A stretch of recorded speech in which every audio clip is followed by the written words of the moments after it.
देखिए लिखा है मिश्रण। देखिए मिश्रण का प्रयोग हम देखिए एलिगेशन का प्रयोग देखिए वहाँ पे करते हैं जहाँ पर देखिए योग की बात आ जाए, योग की बात आए या कुल की बात आए, तो वहाँ पे हम एलिगेशन का प्रयोग हम करते हैं। और मिश्रण में हम हरात्मक श्रेणी का प्रयोग करते हैं। जैसे कि देखिए लिखा हुआ है कुल योग दिया हो तो हम मिश्रण का प्रयोग करेंगे। और अगर योग की बात जैसे आय बराबर खर्च प्लस बचत, तो यहाँ पर भी हम क्या करेंगे, मिस एलिगेशन का प्रयोग करेंगे, है ना। कांस्टेंट योग का है तो मिश्रण योग का होगा तो स्ट्रेट लाइन मेथड का प्रयोग करेंगे हम लोग। कांस्टेंट जो है योग का है तो मिश्रण योग का हम स्ट्रेट लाइन मेथड प्रयोग करेंगे। इसे लिखा हुआ है एक व्यक्ति अपनी आय को 75%, एक व्यक्ति अपनी आय का 75% खर्च करता है।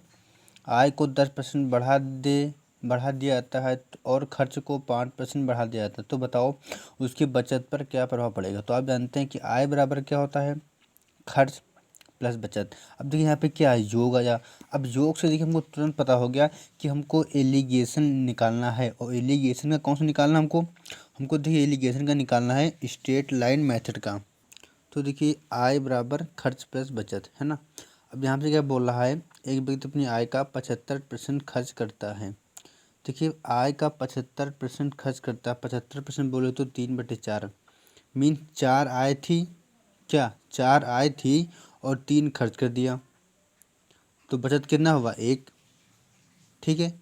आगे क्या बोल रहा है, आय को 10% बढ़ा दे। इसमें देखिए खास बात ये होती है कि स्ट्रेट लाइन मेथड में हम ये नहीं करते कि 10 गुणे 4/100, ये ऐसा कुछ नहीं करते।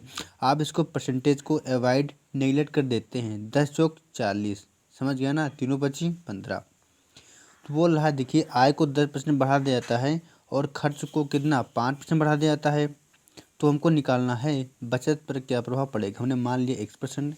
अब कर लिए 10 चौक 40 बराबर 5 ने 15 प्लस एक्स, तो एक्स बराबर क्या आ जाएगा 25%। यही हमारा हो जाएगा आंसर। एक व्यापारी 30% हिस्सा 20% लाभ पर और 20% हिस्सा 15% लाभ पर बेचता है और शेष हिस्सों को मतलब जो बच्चा है उसको 2% हानि पर बेचता है। तो बताओ पूरे सौदे में, देखिए यहाँ पे कुल की बात आ गई, है ना। तो तुरंत हम एलिगेशन का प्रयोग करेंगे स्ट्रेट लाइन मेथड का, योग वाला। पूरे सौदे में कितने प्रतिशत की लाभ अथवा हानि हुई। देखिए एक व्यापारी 30% हिस्सा 20% लाभ पर, 30% हिस्सा जो है 20% प्रॉफिट पर और 20% हिस्सा 15% प्रॉफिट पर और शेष हिस्सा कितना हुआ 50 बचा हमारा। इसको कितने बेचता है 2% हानि में बेचता है। तो कह रहा है पूरे सौदे में कितने प्रतिशत की लाभ या हानि हुई, है ना। हमने टोटल कितना मान लिया 30 50 50 100। तो ये देखिए योग या कुल पर मिश्रण लगाएंगे, है ना, लगाया गया है। और परसेंटेज जो है इफेक्ट पर लगता है। ये तो मैंने प्लस में बता दिया आपको। देखिए योग कितना 30% प्लस 20% प्लस 50% बराबर 100%, है ना। अब यहाँ पे क्या बोल रहा है देखिए मैंने लिख दिया। मैं अगर हम काट दें 0 0 0 0 आ जाएगा 3 + 2 + 5 बराबर 10। अब यहाँ बोल रहा है 20% लाभ होता है, इस पर देखिए 15% लाभ होता है। इसे बोला 2% हानि, तो हमने लगा दिया माइनस।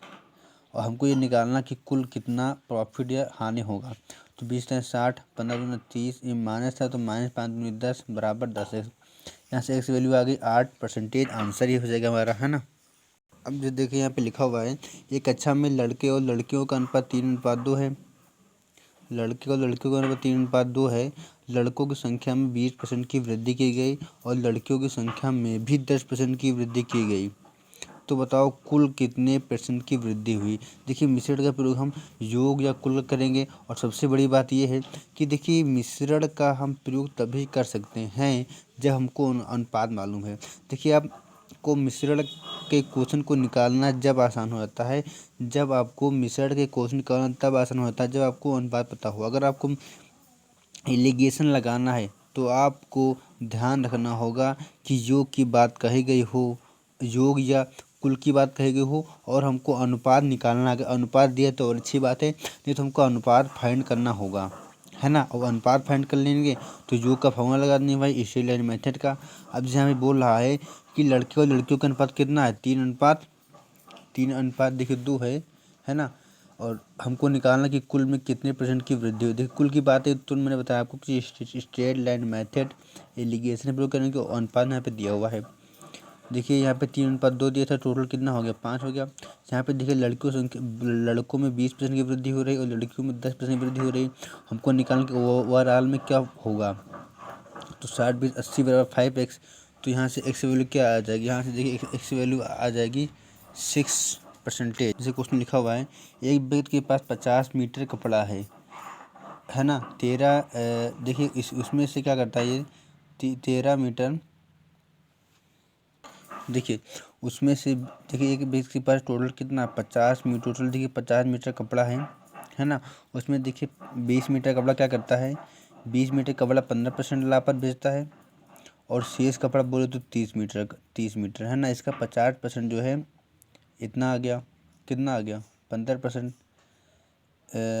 से उसमें से 20 मीटर कपड़ा जो है 15% लाभ पर बेचता है और उसका शेष हिस्सा जो है शेष कपड़े का 50%, शेष कपड़े का जितना बचा है उसका 50% ले लेंगे तो वो कितना बेचता है, शेष हिस्से का 50% 10% लाभ पर बेचता है। तो बताओ शेष कपड़े को किन प्रतिशत लाभ पर बेचे, कितने प्रतिशत लाभ या हानि बेचे कि पूरे सौदे में उसे 20% का लाभ हो। अब देखिए 20 मीटर इतना हुआ, 15 मीटर यहाँ पे खर्च किया, अब बोल रहा है जितना बचा। देखिए 20 10 30 35 कुल कितना था 50। तो 50 से 35 हमने माइनस कर दिया, कितना आ गया 15 आ गया। तो अब हम इसको किस भाव पर बेचें कि हमको जो है 20% का प्रॉफिट हो।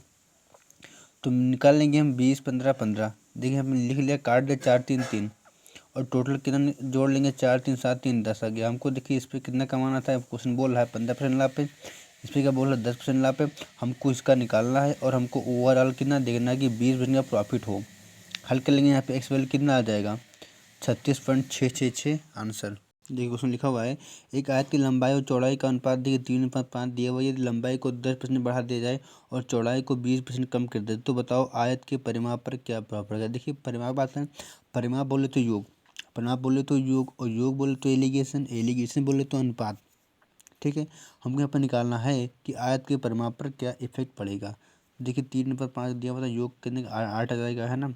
हम बोला लंबाई को 10% बढ़ा दिए और चौड़ाई को कितना कर दें 20% बढ़ा दें, तो दो क्या कह रहा है 20% कम कर दें। तो हमने यहाँ पे लगा दिया माइनस 10 30 माइनस 20 2500 बराबर देखिए 8x। हमें हमको यहाँ पे निकालना है ना कि उसके आयत के परिमाप पर क्या प्रभाव पड़ेगा। तो यहाँ पे x हमने मान लिया, तो 100 से 30 जाए कितना हो जाएगा 70।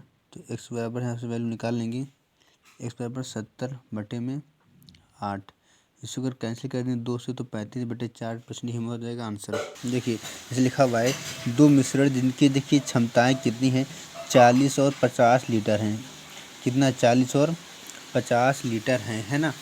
पहले मिश्रण में देखिए दूध पानी का अनुपात 3:7 है और दूसरे मिश्रण में देखिए दूध और पानी का अनुपात कितना है 2:3 है। यदि पहले मिश्रण की पूरी मात्रा और दूसरे मिश्रण की 60% मात्रा, देखिए दूसरे मिश्रण की 60% मात्रा मिलाई जाए तो देखिए दूसरे मिश्रण कितना था 50 लीटर है ना। इसके लग रहा है कि दूसरे मिश्रण के देखिए हाँ बोला पहले मिश्रण की पूरी मात्रा, तो हमने देखिए पूरा दिया था पूरा ले लिया और बोला है दूसरे मिश्रण की देखिए 60% मात्रा, तो हमें 50 दिया था, 50 का हमने 60 पर निकालेंगे आ जाएगा 30। इसकी मात्रा अगर कहीं पर मिला दें तो दूध और पानी का नया अनुपात क्या होगा है ना। अब देखिए इसमें अनुपात भी दिया हुआ है 2:3, इसमें दिया है अनुपात 3:7 है ना। हमको निकालना है कि अगर हम इसमें से इतना पहले मिश्रण में पूरी मात्रा निकाल लें और दूसरे मिश्रण का हम 60% मात्रा किसी तीसरे बर्तन में मिला दें तो अन्य बर्तन में दोनों मिलाएंगे तो उसमें दूध पानी का अनुपात क्या होगा। तो देखिए इसमें सबसे बड़ी बात ये है, अब चाहे पानी हमको क्या निकालना दूध और पानी का नया अनुपात क्या होगा। तो आप चाहे मिल्क को ले लें या आप इसमें पानी को ले लें। तो हम मिल्क को ले लेंगे 40 गुणे, यहाँ पे 40 और 40 गुणे 3 जैसे यहाँ पे लिया है तो यहाँ पर ऊपर देखिए 2 लेंगे है ना। ये देखिए और 3 बटे टोटल कर देंगे 10 प्लस कर देंगे यहाँ पे, क्योंकि हम इसको मिला रहे हैं ना, इनको एक बर्तन में मिला रहे हैं तो हमको वहाँ पर अनुपात निकालना है, इसलिए यहाँ पे नहीं प्लस कर दे बीच में। अब यहाँ इसमें कितनी बचा था 30 गुणे 2 बटे में 3 2 5 बराबर ठीक कितना आ जाएगा ओवरऑल 40 30 हो जाएगा 70। हमको ये निकालना कि ओवरऑल में मिल्क वाटर का क्या अनुपात हो, हमको यही निकालना है, इसलिए हमने मान लिया कि m/2 के रेशियो में है। अब यहाँ पे देखिए हम एलसीएम ले लेंगे, हल कर लेंगे तो यहाँ पे कितना आएगा 12 + 12, तो यहाँ से वैल्यू हमारी आ जाएगी, यहाँ देखिए वैल्यू हमारी कितना आएगी 24/70 बराबर आ जाएगा 12/35। तो 12 अगर देखिए टोटल में देखिए अगर 12 क्या है, 12 अगर दूध होगा, टोटल में देखिए 12 दूध है तो माइनस कर देंगे तो कितना आएगा 23 हमारा पानी हो जाएगा। देखिए लिखा हुआ है एक व्यक्ति देखिए ए से बी हम x किलोमीटर प्रति घंटे की चाल से चलता है, बोले तो हमको यही इसी की चाल निकालना है। जबकि एक व्यक्ति ए से बी x किलोमीटर प्रति घंटे चाल चलता है और जबकि बी से सी 50 किलोमीटर प्रति घंटे की चाल से चलता है। यदि उस व्यक्ति की औसत चाल बोले तो कुल चाल 40 किलोमीटर प्रति घंटा है और दूरियों का अनुपात 3:5, देखिए हमको अनुपात दिया हुआ है, दूरियों का अनुपात 3:5 है, तो x + 10 और x - 10 का अनुपात क्या होगा, है ना। अब देखिए ये आपको याद करना होगा कि देखिए एलिगेशन में अगर हम चाल का लगाएंगे तो हम समय आएगा, क्योंकि यहाँ पे देखिए साइड में चाल का लगाएंगे, मिश्रण में अगर हम चाल का लगाएंगे तो हमको समय आएगा। इसी तरह अगर यहाँ पे हम SI का P% निकालेंगे तो 8% T आएगा। ये P अगर हम मूलधन पे लगाएंगे तो हमको दर आएगा। जस्ट मतलब कहने का मतलब है कि अगर हम एलिगेशन में चाल का अनुपात लिखेंगे तो हमको समय का अनुपात जो है मिलेगा। तो यहाँ पे मैंने लिख दिया, देखिए कि x की चाल चल रही है, ये चल रहा था 50 की चाल से, है ना। हमको औसत चाल दिया हुआ था तो माइनस कर लेंगे तो 50 40 जाएगा 10। अगर 10 की वैल्यू देखिए क्या होता है, 10 की वैल्यू अगर इससे जो है कम है तो जो है इसकी वैल्यू ज़रूरी से ज़्यादा होगी, है ना, ये तो कम ज़्यादा होता ही है। अब जैसे इसको माइनस करेंगे 50 40 जाएगा 10, इसको इससे माइनस करेंगे तो 40 माइनस हो जाएगा x हो जाएगा। तो माइनस कर देंगे तो ये हम देखिए चाल का अनुपात हमने लिखा था, हमको मिल जाएगा समय का अनुपात, है ना। अब हमको यहाँ से देखिए दूरी का अनुपात दिया हुआ है, तो अगर हम दूरी निकाल लें तो दूरी के बाद क्या होता है 4 गुणे समय तो 10x हो जाएगा। यहाँ पे कितना होगा 50 × 40 - x। यहाँ पे अगर हम कैंसिल कर लें तो यहाँ पे अनुपात क्या आ जाएगा x/5 × 40 - हमको अनुपात दिया है 3:5, है ना। अब यहाँ से हमको देखिए x वैल्यू आ जाएगी 30, हमको निकालना है x + 10 और x - 10 का अनुपात क्या होगा। तो यहाँ देखिए हम x वैल्यू यहाँ पे पुट कर देंगे तो यहाँ देखिए 2:1 हमारे यहाँ से आंसर आ जाएगा। देखिए उस अगर हल करें हम कि देखिए ये चाल थी, हमने मान लिया कि 3:5 दूरी दिया था, कुछ चाल x की चाल से और शेष चाल 50 की चाल से गया और कुल हमको औसत चाल दिया था 40, है ना, और दूरी का अनुपात दिया हुआ था 3:5।